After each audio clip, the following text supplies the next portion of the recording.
thing. The following program is rated TV MALV. It contains strong language, violence, and nudity. It is intended only for mature audiences.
Here we go, Barflies. Welcome to the Barfly Tailgate Show. You already know it's done by Barflies for Barflies and all the other Bears fans out there.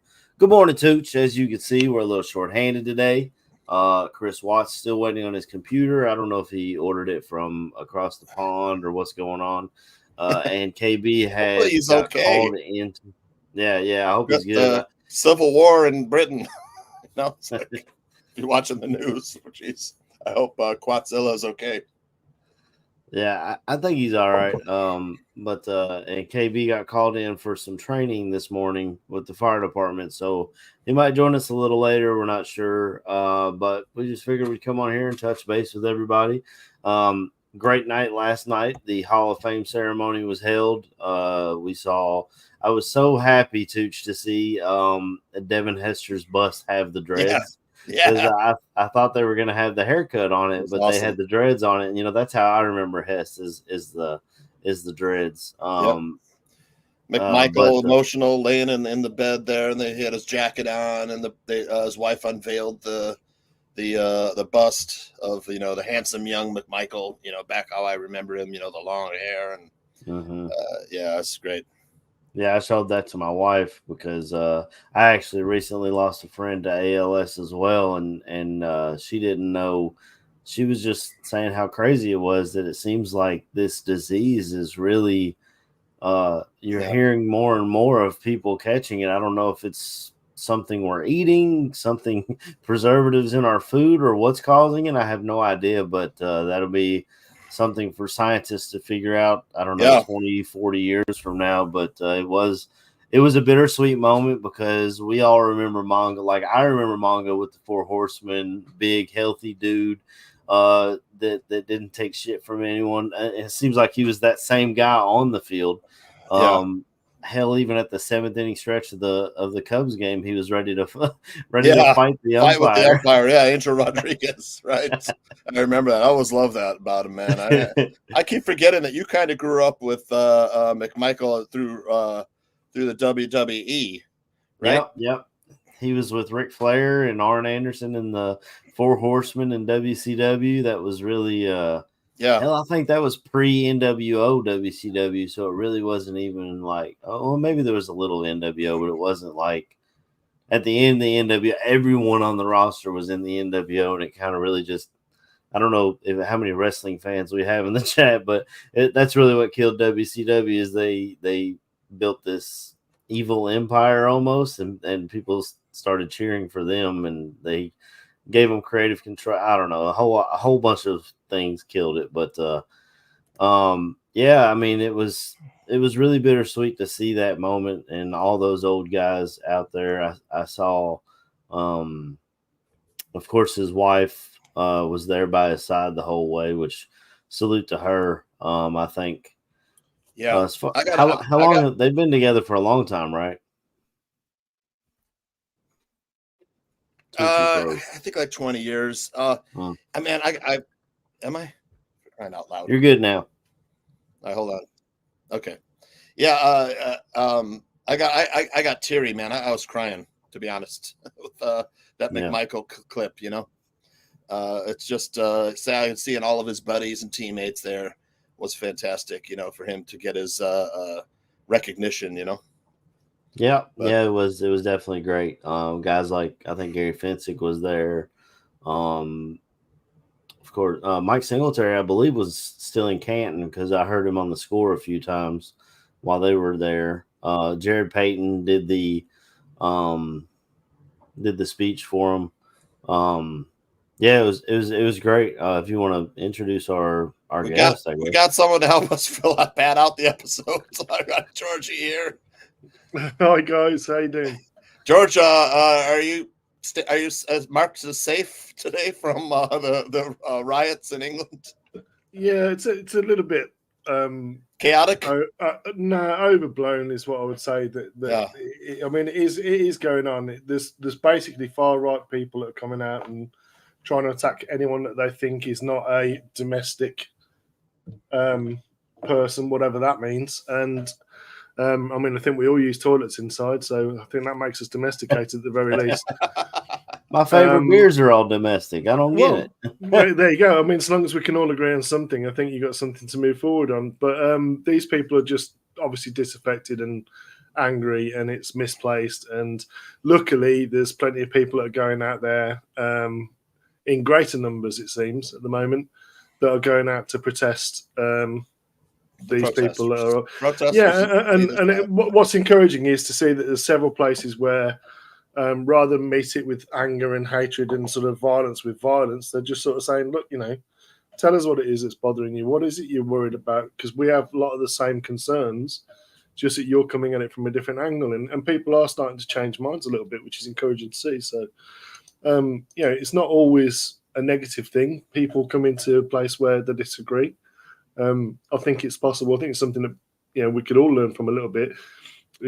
We might have a different perspective on things, but we can come at it from a different angle and still be mutually respectful of each other and respectful, should I say, and to make sure that we're speaking in a way that is conducive to moving forward together, even if that means with separate ideas. It is doable. We are humans. We are capable of doing stuff like we are all bearded today, I think. Yeah, so bearded barflies. Yeah, I mean, I could shave, but my wife would disown me, and that's. I got more empty spots in my beard than a Kmart parking lot. Yeah, I get this line in my moustache just here where it's just like it just doesn't. So I have to move it over. It's just. I got a scar under my chin just there. I'm not going to explain where that came from. Hall of Fame thoughts, McMichael. Did you get a little emotional? I've been emotional. I'm a bit of an emotional wreck these days, to be honest. Right. To be honest, the video the Bears did for Mongo, sort of introducing them towards it was incredibly moving. Yep. Seeing anybody that was so active and so full of life and joie de vivre, to be reduced to what you see on the outside, but still be the same person inside there is. Heartbreaking, and it really is. But it's wonderful to see that what he did on the field is being recognised in the way that it should, and he's well worth being in the Hall of Fame based upon his career and what he was able to do over a long period of time. On teams that were not only the 85 Bears defense, but also when they weren't so good, and he was still producing at the same kind of level. Yep. And not just on the Bears, he was still producing at the same kind of level. He's always been a disruptive player. He's always given 100% of the time. And I think that's, in his performance, his stats are up there with the vast majority. You're looking at John Randall, Reggie White. You're looking at people like that, Aaron Donald, to be above where he got to. So you've got to respect that. Yeah, a little bit undersized, played about 275 maybe. Yeah, to 270, 280, I think was his max weight. But it shows in the fact that he played with a low pad level and he played with violence, lateral agility, and violence with his hands, and that was where he won. And I think that's where too many linemen particularly concentrate on weight versus functional mass, because I think functional mass is far more important than just weight. It's you can be heavy and easier to move because you're not able to control your weight than someone who's lighter but stronger. Yeah, and he was strong. My son plays defensive line, and I tell him that all the time. He's not a big kid. There's bigger kids than him on the team. And I just tell him all the time, hey, it's all about pad level and getting off the ball quicker. I mean, Javon Dexter is a big old dude, but if he wasn't getting off the ball quick, it did nothing for him. But it seems like a great comp. Can you talk a little bit about Gervon there, George? Because that's a player I'm expecting big things from. And a report came out earlier where it said that Gervon was kind of playing like his Florida defense, where he would kind of read and react. And then towards the latter half of last season, he got more. I was able, because I remember last year, first preseason or first week or two, I was like, this guy's the last off the ball. But, I spoke to you in private, Teach, and right. I don't mind sharing it. The Gervon Dexter, as he was out of Florida, for me, was not draftable in the first 3 rounds. If you wanted him to be anything other than a one tech, because his get off was so poor, and he seemed hesitant in everything he was doing. I think the best thing that could have happened for him was getting a one gap penetration scheme where he was going to work at it. The thing that I'm most encouraged about by Gervon Dexter is nothing to do with what we've seen on the field so far, but the way that he's committed to changing his body type, to working out right, to eating right, he's so professional in what he's doing, and that's one of the most encouraging things. No more honey buns, George. Yeah, I'm not sure why we're getting that on screen, but I was about to try and take a bite, but it's with Gervon. It really is encouraging to see that the physical change you can see in him. And if he's doing that, then you know that he's taking on the coaching. He is definitely, looking at the practice highlights, he's the fastest guy off the ball on the interior. The only thing now is for him to make sure he keeps his hip level low. Once he does that, because of his length and strength and speed at the where he is, he could be a real problem for a lot of teams. Yep. And to be honest, I mean, thinking about one of the things that I've seen that has been happening is that they've been putting Gervon at the edge and Sweat on the inside of him on one side, and Austin Booker moving to defensive tackle on the other side, and then putting Walker, who can play 3-tech, edge with Booker as a 3-tech. And then that means when it comes to one gap penetration, when it comes to running stunts and picks and rolls and things like that, it's going to be very difficult for an O-line to hit something that mobile. If they all play Austin Booker in that Hall of Fame game, man. There are very few rookies that I've seen put an offensive tackle on his ass. Yeah. On his ass. Not just on going backwards, but on his back. And that was really encouraging to see. The other thing is with regards to Gervon and the defensive line in general, was guys were getting off the ball, and that's encouraging to see. Yeah, they weren't getting sacks and pressures, but a lot of people. Was it Kenyon Green, the guy that gets up from Texas A&M, the guard?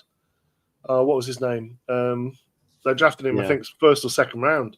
He was starting in that Hall of Fame game for the Texans, and he's a good player. They've got some decent guys on their reserve line, so they're no slouches. But yeah, it's encouraging to see. Yeah, I was a little discouraged by the way the Texans were able to really slice right through our defense. I know it's preseason and it's vanilla, but it kills me to watch him and Davis Mills just go right down the field looking like Peyton Manning against them. I don't know if like I said, it's hard to balance. Okay, yeah, we look bad, but it's vanilla defense. But how much of it is? A lot of these guys are trying to make the team. I think you've hit on the thing to look at there, though, Aaron, is that you've got to look at it in the context that the game was being played in that first and second quarter. You look at what the defense did first and second quarter. Yeah, there's Jimmy's versus Joe's. The quality of the guys that were starting in that first quarter compared to guys who were in the third quarter is different. There is no denying that. But I think the coaching changed as well. If you looked at it, I think very early on they would just sort of say, okay, well, let's see how our guys do 1 versus 1. We're not going to really do anything that shows anything. We're just going to see if they can play their responsibilities. And I don't think they were really trying to say, look, we're going to try and put pressure on you. And I think the second half, that was part of the game plan of the coaching on defense, was to say, okay, now we're going to add an extra rusher. Now we're going to see how that works. Now we're going to see, if we start playing in press more, how that works. Now we're going to see if we start doing match coverage, how that works. And I think if you look at it, if you go back and rewatch the whole game again, you'll see early on it was sort of like off zone under, and it was zone under, and it was zone over the top. And it was the pass defense was the linebackers were back to our Alan Williams kind of days of linebackers being able to identify threats in coverage. They were abysmal. Amen Ogbongbemiga. Amen Ogbongbemiga. That's it. There you go. I got it right. Amen. He might need to be so impressed to stay on the roster with the performance that he had in that first half. He was bad. I mean, not just like not good, bad, actively bad. He was one thing you can't do in pass coverage, particularly in zone, is to be staring in the backfield at the QB. It's the worst thing you can do. You've got to identify there's threat 1, there's threat 2, there's threat 3. Who are the other people that could enter my zone? Last man out is the one that I trail or I convert to a blitz. And if you're not doing that and you're just looking at the QB, you're guessing. And any decent QB, which Davis Mills is, will just look you off, and you'll be chasing cars. Mm-hmm. Yeah, Davis Mills definitely got experience. Go ahead, Tooch. Yeah, but one of the things I look for, and I don't recommend betting on preseason NFL games, but sometimes I do. But usually it's the backup quarterback situation. I look at the Texans and 2 veteran quarterbacks backup, but I think the Bears backups played pretty well. I mean, especially Brett Rippon. I know George had some praise for Brett Rippon running super the offense. Impressed. Yeah, super impressed. Making the throws where the receiver could do something with it and playing get the ball out when he was under pressure, knowing where the receivers are. And what you guys think of Brett Rippon? I think he's gotta be on the team if anything happens. Go ahead, Aaron. I thought Brett Rippon looked nice. I mean, he was gripping it and ripping it, for lack of a better word. He did what he was asked to do. I was a little unimpressed by Bagent, though. Honestly, I expected him to take that next step after grinding his absolute face off all off season. Yeah. And again, it's like I'm still teetering on. Did he not make big adjustments, or are we not trying to show everything? What's really going on in that wide receiver that Rippon had was, I mean, it seemed like they had a connection. I can't remember his name. Colin Johnson. Yeah, number 80. And I believe he had a great preseason last year as well. Mm-hmm. So maybe that's a guy who's pushing for, I mean, he might push some of those Velus Jones or someone like that off. He also made a lot of plays on special teams. Had a couple tackles, I think, if I'm not mistaken. But this year's Devin Aroma-Shadu, right?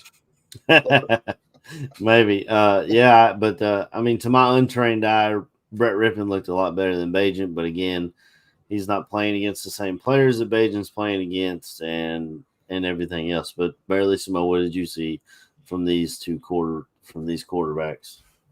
I thought both played well, to be honest, with what they had to do. I mean, what was encouraging to me was that what you saw from Rippon was someone who knows what the system is and trusts the system and does what the system does. Colin Johnson, the last touchdown he scored where he's a sort of a stutter go, that was a converted route. That wasn't like the route was a stutter go. He went to where the zone was, the sit zone for the linebackers.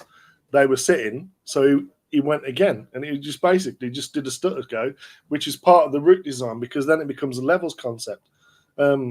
without getting too nerdy at it, without having seen the All-22 yet, I'm fairly certain that's what it was. Things that I loved about what Ripon was doing was he was hitting his first hitch, he'd already gone through 2 reads. Or he was like, my first read's on, I'm going to look at my second read because I know my first read's on, and I'm going to throw it as soon as I hit my hitch. His movement in the pocket was very good. He was moving up linear, so straight back, straight forward, which for an offensive line makes your job a shit ton easier, pardon my language, because the last thing you want is a QB that you don't know that if you're going to block him to the outside, whether my QB is running into it. You end up then sort of kind of blocking like you're a fullback. You're hoping that your QB is actually setting up your block. So wherever the defender's going, you keep him going that way, and then hopefully QB cuts back inside you. But Ripon was moving up and forwards towards the line of scrimmage, backwards. No wasted movement in his dropping straight back, which I know sounds like really basic stuff because I haven't even talked about him throwing yet, but that's really important to the rest of the offense. Making the right reads. When he sees one-on-one coverage on the outside to Colin Johnson, I've got a 6'6" receiver against a 5'10" DB. I'm going to throw it back shoulder and high. And Colin Johnson was coming down with it. The defender played it perfectly. He put his hand in the little triangle he's supposed to do, try and knock the ball away from the catch point with the hands. He was doing all that. It's good coverage. It's a 5'10" corner against a 6'6" receiver. Yep. You're limited to what you have. Your tool set is your tool set, and that's it. It was great to see that. I thought his use of the tight ends over the middle of the field is something we've not seen in I don't know how long. I mean, certainly pre-Nagy. I think the last time we saw was when Bill Lazor was calling plays. The last time I think we saw passes over the middle of the field. Consistently. We had 3-4 really good passes over the middle of the field. Yeah. Waldron used to be on the Rams. Ripon was on the Rams too. This is, for Ripon, the system's not unfamiliar. He was learning the same concept as a backup for Sean McVay, and Waldron's from the McVay tree. What I was encouraged with as well was the amount of the speed of getting downhill in the run game as well in the offense, because I thought our running backs made some pretty decent hay out of the opportunities they had available to them. It was mostly passing. And to see the guy that I thought was going to impress me did impress me. And, Herbert had his one really good run, and he had a couple of others where, he was running behind his pads, and that's really good to see. But he's never going to catch the ball reliably. It's just not going to be. The guy, the former UCLA guy, we got as a free agent very late on because our punter is on the international pathway. I thought he played really well in the time that he's got. He is a really good receiver of the ball. So, Homer needs to be looking over his shoulder, particularly given that he seems to be never available in the offseason, like another offensive lineman that we can name but won't because, he doesn't deserve the breath. One of the concerns this offseason has been the offensive line. How do you guys think the offensive line performed in this game? I thought it was fine. I mean, I didn't see anything that I was too concerned about, but again, it's my untrained eye, and I don't think the defense of the Texans was really trying to throw a whole lot of monkey wrenches in our gears there to try and throw any guys off to make them think, do I cover this linebacker or do I need to hit the end or anything like that? I don't know.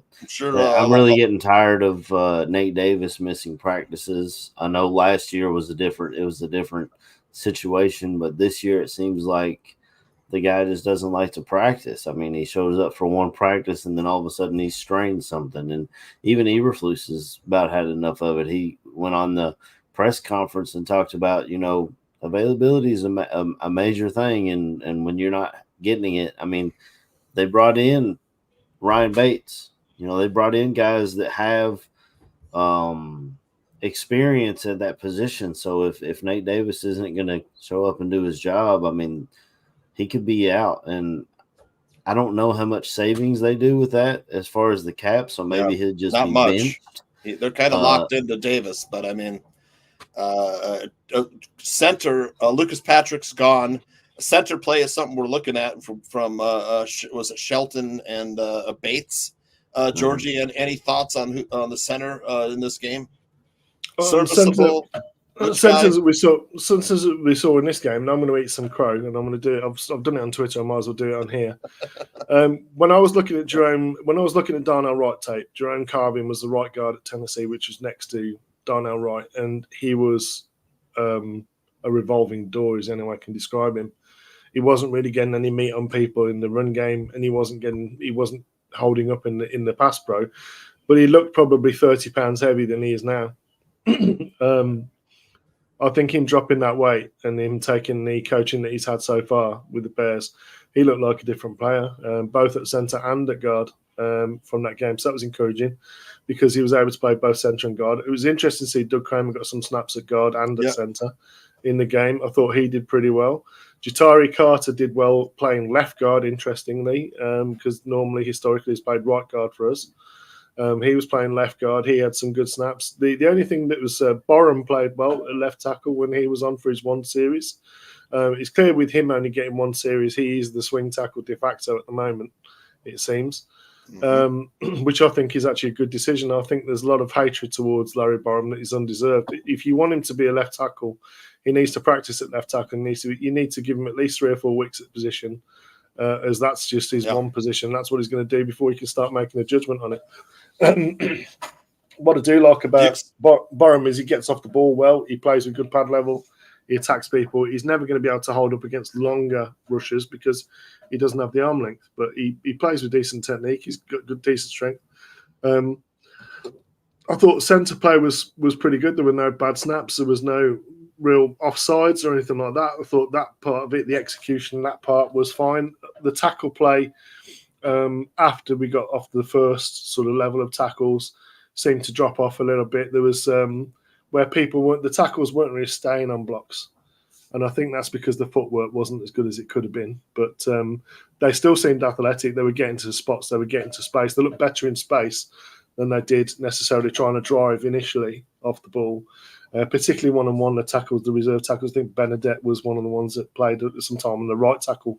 It seemed second half. Huge guy, but he just weren't in pass pro. He needs to keep his feet active and keep his hips down, same as we need Braxton to do, really. But he doesn't have the arm length that Braxton Jones has. So, he's got to be more on it with his hand usage and independent hand striking. But yeah, it was. I thought it was encouraging to see. I thought the offense, on the whole, played pretty well. I thought they were very encouraging. Given that the defense is our stronger area, I think that it was encouraging to see the offense was a stronger area in the game. Yeah, I like that's an encouraging sign. I like what Waldron's been doing. Yeah. He seems like a good teacher. I mean, if a guy can get Geno Smith to the Pro Bowl in his advanced age, that's a guy I'm going to trust. Yep. Go ahead, Tooch. To me, the coaching looks like he's having some internet problems because he's going to. All right, let me leave and I'll come back. All right. Tooch, I think, went into Minecraft mode there for a second. He was a little bit pixelated, but yeah, he seemed to. We'll let him drop out and try and come back in. He seemed like he was. It was almost like watching a kung fu movie. I would see his lips moving, and then I would hear what he said. So we'll see if he'll get that all figured out. But yeah, I'm loving what I'm seeing out of Waldron. Of course, Don Burr is going to throw Ben Johnson's name out in the chat because that's just what he does.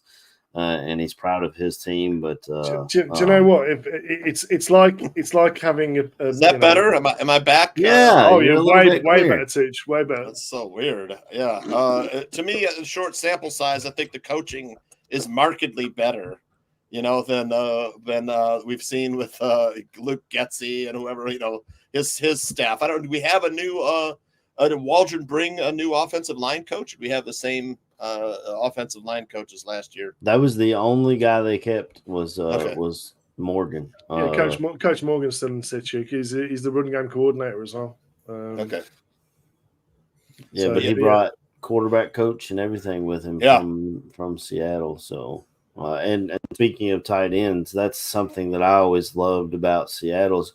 You had these big names, DK, Tyler Lockett and Jackson Smith and Jigba, but the way they would use Will Dissly or any other tight end that would just pop in there, their system worked with it. I want to say it now. I thought the tight ends in the game were fantastic, both in blocking and in the receiving game. I thought that other than holding onto the ball the once where Kalen Bullock, a guy that I loved, safety out of USC in the draft, he put his helmet on the ball and it popped out. That happens sometimes when you're not having it high and tight immediately after you've caught the ball. It was just one of those things. Good play by a defensive player, but he got back on it.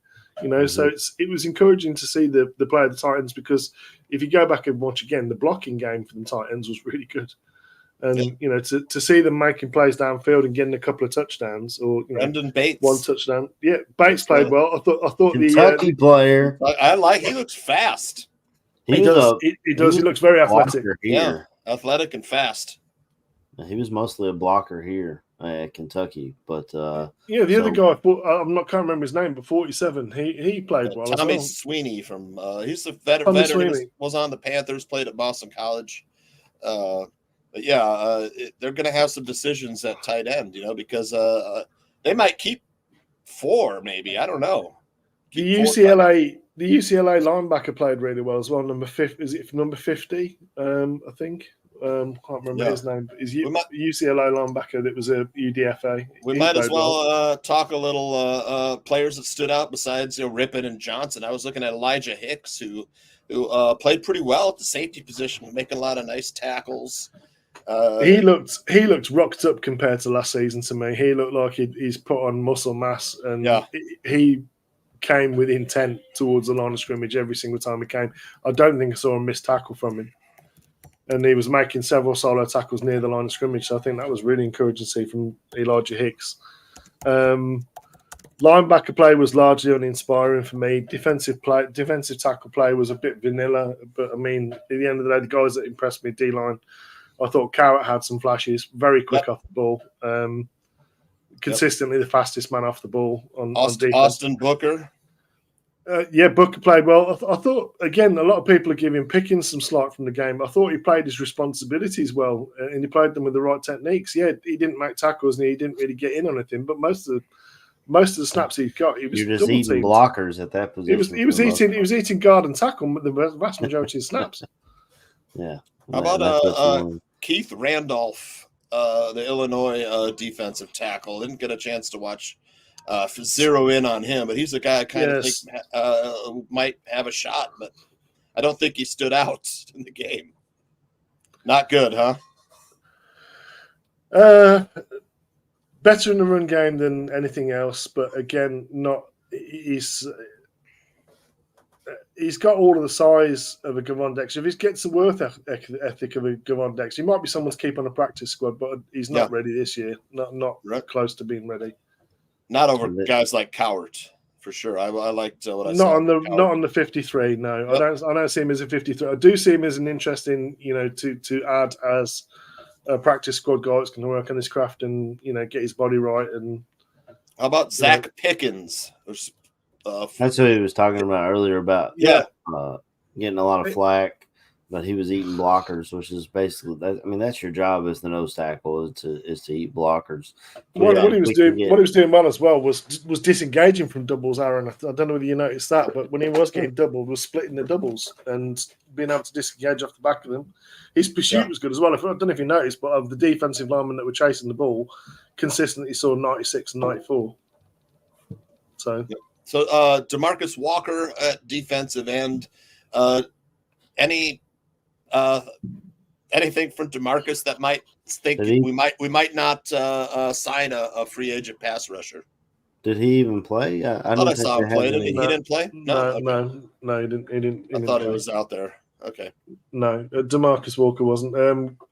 52. Khalid Kareem played pretty well. Saw him. Yep. I thought he played pretty well. He had a couple of QB hits. Former Notre Damer. Yep. I'm trying to think the other guy that I saw was it 95. I don't know. Again, I'm gonna have to look at the roster because I don't know. I saw Jogo Loco has an interesting idea here. What if we were to bring in Mercedes Lewis as a tight ends coach instead of a player? I don't know if Mercedes would want to take that pay cut and that responsibility increase. But I was shocked when they brought back Mercedes Lewis to sign him again. I know he's caught a touchdown at Soldier Field last year, but do you guys think this would ever be a possibility?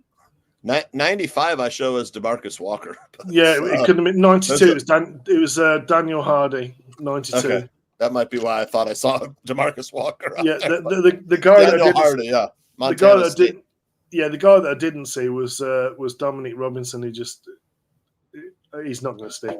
I'll be amazed. Yeah, if he I think they've brought in talent to upgrade at that position, and he's kind of going to be the odd man out. He's got practice squad eligibility, though. Oh, yeah. He should. Dominic Robinson should have practice squad eligibility, but he's in his 4th year. I think so. Yeah. No, it's third year. Third year. I mean, I don't see any signs of progression. He was the athlete that he always was. I don't see any signs of progression in his technique at all. He's just a rocked up wide receiver. He was a former wide receiver, I think. Quarterback wide receiver, if I remember, coming out of Miami of Ohio, I think. We played in the MAC. Yeah, I think he was just an athlete. Yeah, I think he had athlete. three different positions in 2 years, I think. Yeah. But you really got to have that dog in you to play on that defensive line. Like, I think who was he looks like someone's in his own head to me. He looks like he's just constantly in his own head. He's not playing fast. Did 59 get on the field? That's that kid from James Madison, Chroma. Chroma did. He's a big end or a tall inside player. Yeah, I think he did get some reps at end and defensive tackle. I saw him on the interior a couple of times as well. So I think he did get on it. It wasn't really enough for me to sort of say one way or the other. And we didn't see Jacob Martin, right? Jacob Martin? No, he did not. No, he did not dress. Right, yeah. No. Right. So I think that means that he's penciled as starting or first rotation at end. Yeah, that was his former team too. He was on the Texans for a few years. I think he played for the Texans for two or three seasons. I wanted to. There's something I'll probably touch on Tuesday's show with Dan and Aldo, but recently Amani Toomer had spoken out about Caleb Williams wanting the Bears to clean up the locker room. And he said, Caleb Williams is Russell Wilson 2.0. This is not going to go over well.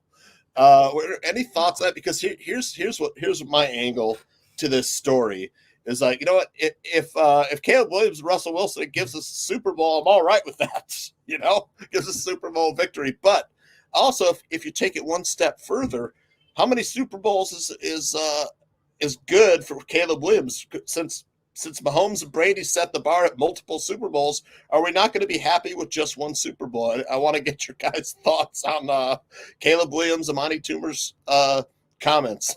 Well, I'll answer those in reverse. I was born in 1988, so any Super Bowl I will be happy with because I was not alive for the 85 Bears, the great 85 Bears. So I've never seen a Bears Super Bowl in my lifetime. And secondly, Amani Toomer, dude, he was in the locker room with Eli Manning, winning him Super Bowls. I guarantee you, Eli was saying things like this. And Colin Cowherd talked about it on his show as if it was this great. And I don't think it matters one way or the other. Mitch Trubisky used to say things like this. You know, it's what he does on the field is more important to me. The fact that he does these little things is helpful, but what he does on the field is far more important to me than anything else. It seems like he was raised right. He's not the diva that everyone called him coming out. He didn't ask for being part of the team ownership when he was coming out. He didn't. The only thing that I think may have been true is that he asked the Bears to not franchise tag him after his 4th year, and that's what put him up on the rookie contract. Yep. But all of the things that I heard of him coming out have all been untrue. And I don't understand why there's this stigma about Caleb Williams that everyone had to build this huge thing around him and kind of dog the kid. And Caleb Williams, shout out to him because he just doesn't address it. Like He's handled it well. Yeah. it's like they always say, lions are not concerned with the opinions of sheep. So That's right. he doesn't care. He doesn't address it. It's like a non-factor to him. So he's really good at blocking those out. Now, when the losses start coming and he's got to come to the podium, I'm a little worried about that because he didn't Don't put that negative energy out there. Georgie, I know you got to leave. Any thoughts on multiple Super Bowls that will make us happy? One Super Bowl, Caleb Williams and Amani Toomer. Let's start with beating the Packers and take it from there. Amen. If we beat the NFC consistently, the NFC North consistently, I think that's a good place to start from. I think, Aaron, you touched on an interesting point by saying Mitch used to say X, Y, and Z. There's two different types of leadership. There's what Mitch did was like, what are the things I need to learn to be a leader? He read a book. Okay. People who ask the question, what do I need to do to become a leader, are not leaders. That's right. Caleb was talking about personal accountability and nothing more than that. And what he's basically saying is, look, I know you some people might think they're big time king shit and all the rest of it. Your shit doesn't smell. You come out of the shower dry. You don't walk on grass. You float over it, etc., etc., etc. All of that's crap. At the end of the day, we all have a standard that we need to hold ourselves to. And if other people aren't going to do it, sometimes it takes somebody standing up to say, I think the thing was the detail was, it was because it was something that Mitch said previously, we've got to clean up the locker room. We're going to need to be first in, first, last out, first in, last out, all that mentality. Yeah, great if it's something you're learning and, you're trying to be better, and I'm all good for you trying to self-improve. But I think what it was with Caleb was saying, look, I'm not going to tell any man what to do, but I think we can all pick up after ourselves at the very least. We can keep the locker room tidy. These people are working hard, just as hard as we are. Just as hard as we are. 100%. They're a person with two legs and two hands, and they're the same type of people that we are. They're just not NFL athletes, but they look after us.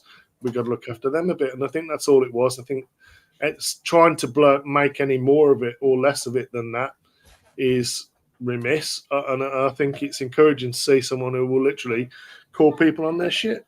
At the end of the day, that's what leadership is. It's saying, I'm going to start by doing it the way that it needs to be doing it, so I'm going to lead by example. But equally, where I need to call someone on what they're not doing, I'm going to call them on what they're not doing. They can say, you're a rookie and blah blah blah blah. Well, yeah, respect does have to be earned in some manners, but you should give common levels of respect to everybody. And right. I respect someone having the stones to stand up in front of people that he knows are more senior than him and say, look, guys, this isn't good enough. On top of all that, it wasn't Caleb that came out and told it was Kevin Byard. Kevin Byard, the most senior player on defense has been at different organizations, has had some success, and he's saying it not because they're a big point of it, but like Caleb's showing leadership not only on the field with what he's doing, but he's coming in the locker room where people are doing something which is not right. He's calling it out. But, don't make more of it than that. Don't make less of it than that, because it takes some stones to do that sort of thing. Like I said, and at the end of the day, I think it's an encouraging sign that if he's looking at keeping ourselves accountable off the field, then I'm fairly certain that when it comes to being on the field, he's going to be even tighter on that. If you're not doing your job, you need to take a look at yourself and make sure you're doing everything you can within your control to make sure you're doing everything. If you're not starting, fine. That's because the coach is not choosing to start. Okay, what are you doing in practice to show you deserve to start? What are you doing in games with your opportunities when you have them? And I think that's an important thing to look at, which people I think generally, I think we don't self-check enough. And where you don't self-check enough and you're a part of a team, sometimes someone has to remind you to do that.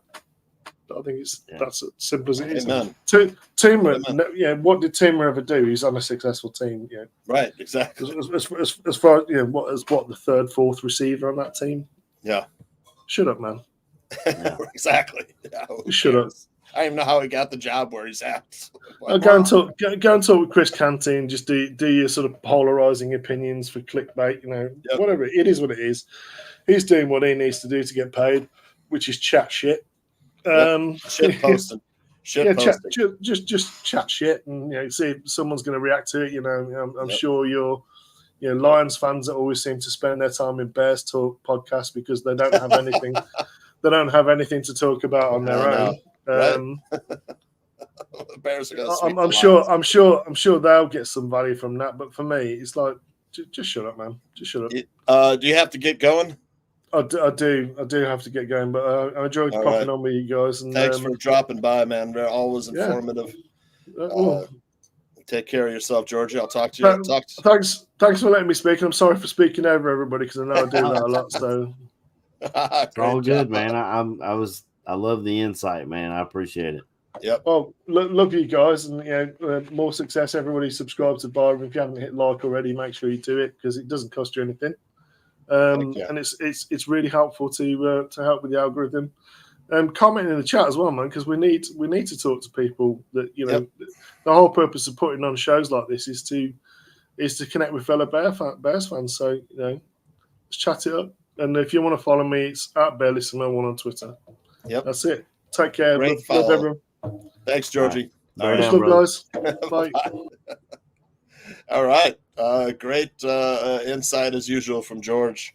We talked about last week. What worries me, yes, we have to beat the Packers, because I honestly can't remember. It was Nagy's first season. I think we beat him once, but the schedule in the latter half of the season concerns me. There's 6 division games in 8 weeks. It's going to be a gauntlet. I mean, I don't know if we'll really know exactly what the Bears are until the second half of the season with the diverse schedule. We've got AFC South, we've got some NFC West sprinkled in there, and no division games until the latter half of the season, and that's concerning to me. Have you thought about that a little bit more about the second half of the season? I'll be honest, I love it. I feel like that gives your rookie quarterback and this young team a chance to figure out kind of what they are before they head into divisional matchups. Whether that's a good thing or a bad thing. Yep. Don Burr's in the chat talking about the Lions having the NFC North title. I mean, we had double-digit victories on you guys in the fourth quarter of both of those games. So we'll see if our defense can hold on to it this time. And then maybe you can go find a Lions podcast to follow. I don't know. Obviously, beating the Packers is paramount. I don't know. I don't go looking for them. But obviously, beating the Packers is paramount. And it seems like they got another one in Jordan Love, which is just unfair. I mean, those I've told there's a Packers fan at work that I talk to often about Bears Packers. And I'm like, dude, you guys could find a homeless man outside of Lambeau Field and bring him in, and he'd be a Hall of Fame damn quarterback. Yeah, and we can't buy one. Hopefully, we figured it out now with Caleb. I like what I'm seeing. Yep. And the Vikings are no slouch either. I mean, you've still got Brian Flores calling that defense. He's going to test this young quarterback. He's going to put him to the test and see what he sees. And I don't know if J.J. McCarthy is going to be their starter, but I don't think Sam Darnold is awful. I know it didn't work out with the Jets, but it never works out with the Jets. I mean, they've had to buy Aaron Rodgers just to hope. Yeah, that they have. How many times have the Jets had to bring in somebody that's like, somebody's star comes into quarterback or whatever on the Jets and just can't do anything. I can't remember the last time they had a decent quarterback play. Chad Pennington was okay, but that's the last time I remember them drafting a guy that they've been able to do something with. But I don't know. It's crazy. I think the division is going to be great. It's going to be both the North divisions are going to be really good this year. I think AFC and NFC will be divisions to watch. It'll be neck and neck. Yeah. You might have a 9-8 Vikings or Bears team that misses the playoffs. I mean, we saw it last year with the Bengals. They went 9-8 and missed the playoffs altogether. You have a good season, and your division's just that good. But yeah, I mean, I like that we're able to get our feet under us before Yeah, before we head looking on the bright into side, for divisional sure. play. Yep. I did want to touch on some more of Kevin Byard's comments, if you don't mind, because absolutely. he spoke about Caleb's ability to throw on the run, and he akined it to Josh Allen level, and I've seen some things out of Caleb out of practice that, like I said, I'm trying not to get out over my skis. I think I spoke about this last week because I loved Justin Fields in college, and I thought he was the man when they drafted him. I was excited, and it didn't work out. So It's I'm looking trying good to. for the Steelers. Might start for the Steelers. I don't know. If he starts for the Steelers, we get a higher draft pick. So yeah, exactly. we hope that happens. If he takes 51% of their snaps, but the bottom line was money on that account, and now you're seeing. I mean, we just saw Jordan Love become the highest paid quarterback in the NFL. Yeah, off of 8 games, really. So I like Justin, but I don't think they were ready to make that financial commitment at that point already. Right. You couldn't. So I think that was the biggest thing with that. But yeah, I mean, and speaking of Josh Allen, I don't know if he's going to play or not, but we played the Bills this weekend. It'll be Caleb Williams. Caleb Williams is playing. I'm assuming if he's playing, other starters are playing. So we're going to see some real football. If Josh Allen plays, that'll be a test for this defense. If they go vanilla again, I mean, he's going to carve us up. If you think Davis Mill carved us up, Josh Allen definitely will. But yeah, I mean, I thought that was crazy when Kevin Byard talked about his ability to throw on the run being Josh Allen type. I mean, that's I didn't watch a ton of USC. I mean, I saw the Notre Dame game, which is not good. You know, it was one of his worst games. And I would have watched him in the bowl game, but he didn't play in it. But nobody plays in the bowl games anymore unless in the championship. So, and then you know, his backup at USC he had the 5 touchdowns in that bowl game. Didn't help his cause. Yeah, but, I've been playing college football 25, and I started a dynasty with UAB. And my second season, I was like, let's make this schedule difficult. So like I went to USC, went to where else? I went to a couple other places, but that backup quarterback just absolutely torched my defense. I tried blitzing, I tried playing zone. Miller Morris, I think his name is, right? Miller Morris. Is that it? I think it's so. Miller Moss. Miller Moss, yeah, something like that, yeah. Miller Moss. Now, Moss, like Randy Moss. Yeah, Miller Moss. Maybe. Yep. But I don't know. Is my internet freaking out again? I think it was mine. Everything cut for a second, but it's back up now. Yeah, I think we're good. Frozen Am I good for a little on your bit. end? Yeah, you're good now. Okay. You were frozen for a little bit, but yeah, I just I don't know. But what are you thinking about this week's game against? I know it's nearly a week away against Buffalo, but we're going up to Buffalo. We might actually see starters and maybe a little bit of game planning. What are you looking forward to? Well, we wonder how much Caleb Williams is going to play. You know, then you have, you know, if he's going to play, you got to have the starters on the offensive line just to protect him. And then, you know, we haven't seen any of the receivers. Would like to see the big 3 out there, get some Komet and Gerald Everett going. I'd like to see a little, you know, a little bit of DeAndre Swift too. I'd like to see what he brings, you know, both in the run game and the pass game. And then, yeah, like you said, no vanilla defense. We got to see something. Because second half, they turned it on, like George said, in the Hall of Fame game. You know, they started playing second half adjustments, you know, blitzing more, playing a little bit more different coverages. So, yeah, that's what I'll be looking for. I wonder how much Josh Allen is going to play. He's got, you know, no Stephon Diggs this year. They traded him to the Texans. And Keon Coleman was pretty damn good in college too. I liked him too. You know, he didn't run well at the combine, but he's got some open field moves, man. He's very shifty. He's a big receiver. You know, I think if you're looking at him from a fantasy standpoint, I think, you know, he'll be good in the red zone for Josh Allen. And then they've got Curtis Samuel and Khalil Shakir, a smaller kind of fast slot guys. So that'll be interesting. They still have James Cook, who's was Georgia, I think, running back, right? He was Georgia, and he's dangerous both in the run game and the pass game. So it'll be nice to have to see what Buffalo's adjustment they've done for their defense. You know, this their defense is always good every year, but last year was prone to some breakdowns. But we'll see how that works out. That's Saturday night, right? Yeah. I think it's on the big 4-letter network too, if I'm not mistaken. I'd have to look that back up. But are we traveling to Buffalo, or are they traveling to Chicago? It's up in Orchard Park, I believe. Is that what it's called, where they play at? Yep. Yeah. We're traveling up to Buffalo. I wonder if Greg Gabriel's gonna visit that game. That'd be pretty cool. Yeah. Maybe that's something Aldo can ask him about next week. Hometown, right? I know he keeps up with the Bills and stuff too. I mean, that's all I got, really.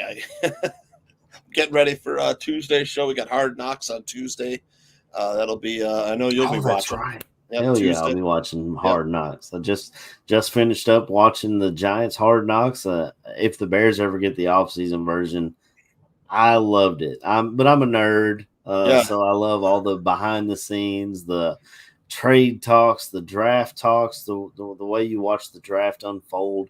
They were only at the 6th pick, and just the way they showed the anxiety of are they going to take my guy? I mean, we saw with Ryan Poles, he was trying to jump up and grab Rome Odunze at 6. Well, and didn't the Giants have Rome ranked ahead of Malik Neighbors? They ended up drafting Malik Neighbors. They liked Neighbors a lot. They really did, according to the show. Now I don't know how much of it they showed, and they brought all 3 of them in though. And Mark. Do you think if the Giants had drafted Rome, the Bears would have taken Neighbors?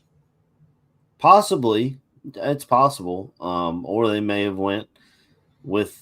I want him to go pass rush. I love Jared Verse, and he ends up going to the Rams. That's going to be something to watch this year. So I mean, I know this isn't an all NFL show, but we play the Rams though this season, so that's Waldron will get a chance against this whole team. Yeah, we play the Seahawks too. Seahawks and Rams. Wow, yeah. So Waldron. Yeah, like I was telling KB though, we played the Titans and the Bengals. And they're both up there in Chicago. So I was neither of them nearby, yeah. No, but I don't know. We'll have to see if Aldo does another ballroom get together this year, and we'll try and plan something out. So how far from Bengals Stadium are you? I'm an hour. From hour away, right? Because what are you? You're in Kentucky. You're just on the other side of the river, right? Yep. I'm in central Kentucky, right outside of Lexington. Oh, okay, all right. Outside Cincinnati is like Florence, Kentucky, I think, right? Mm-hmm. Yeah. There's a big water tower that says Florence, y'all, because it used to say Florence Mall, and they said, "Oh, you can't advertise that on the water tower," so they just erased the 2 sides of the M, and it says Florence, y'all, on their water tower. I got a buddy that lives in Florence. Works in Cincinnati. That's good stuff. But I guess we'll just get out of here. Next week we'll come back and we'll be able to talk about some real football. So somewhat. We'll talk about the Buffalo and Bears game and break that down and go from there. But it's I mean the season is upon us. And I'm really excited for Hard Knocks. Me too. I forgot about it until you brought it up, and I was like, "Oh yeah, Hard Knocks is coming." Yep, my honeydew list is long, so getting out of here, I've got tons of stuff to do. We had a little. We've had water in the basement. We've got so much rain here in Iowa. Dude, me too. Like I've been trying to cut. I've needed to cut grass, and it keeps raining every day, and I'm like, "What? Like how much?" First world problems, I know, but.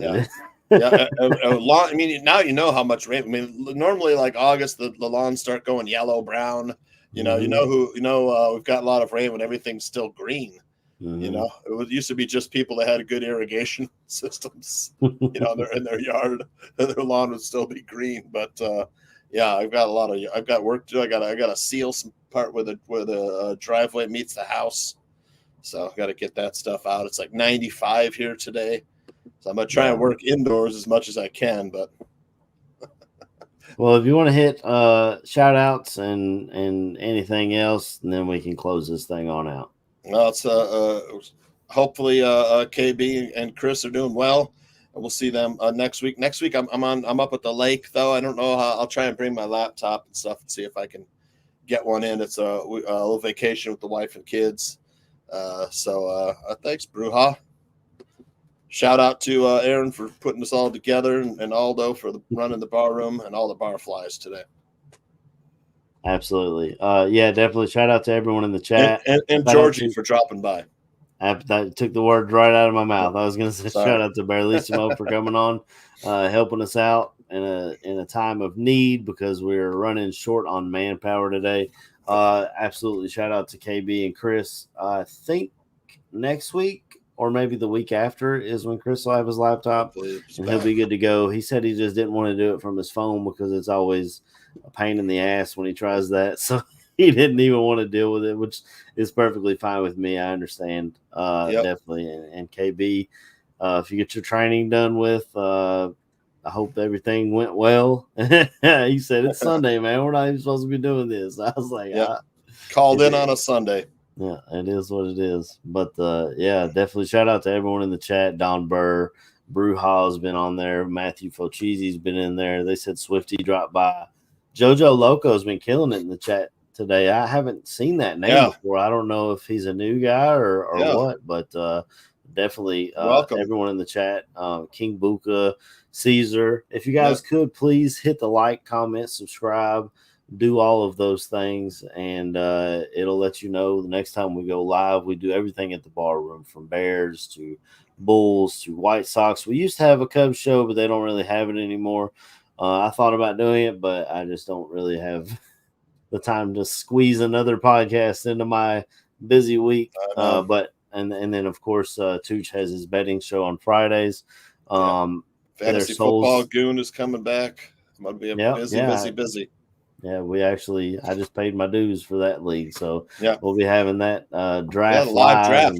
That's gonna be fun. Love that. And we'll have all that set up. But if you're subscribed to the bar room, it'll just let you know when we go live. You can hop in the chat, interact with us. If you're listening on Spotify or anything later, come see us on YouTube. You can hop in the chat, talk to us, let us know your thoughts. So you're not just talking to your radio, which I do often because I listen to podcasts all the time. But until next week, bear down.